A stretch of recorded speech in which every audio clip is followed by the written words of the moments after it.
స్వాతంత్ర దినోత్సవం సందర్భంగా నేను కొన్ని విషయాలు చెప్పబోతున్నాను. స్వాతంత్ర్యం కోసం పోరాడి ప్రాణాలర్పించిన ఎందరో మహానుభావులు ధ్రువతారలుగా నిలిచారు. వారి గుర్తు ఎగుతున్న ఆ జాతీయ జెండాకు కోటి వందనాలు.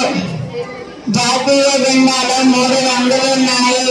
మొదటిది కాషాయం, కాగడి ఎరుపు. అమరులు చిందించిన రక్తానికి, త్యాగానికి గుర్తు. ప్రజలంతా ఒకటై పోరాడి సాధించిన శాంతికి తెలుపు రంగు గుర్తు. పచ్చని పైరు పంటలకు గుర్తు ఆకుపచ్చ రంగు.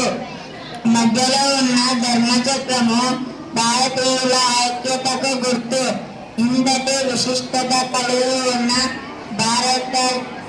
భారత జాతీయ పతాకానికి వందనాలు. జై హింద్, జై Bharat. Very nice. Well said about the national flag and all.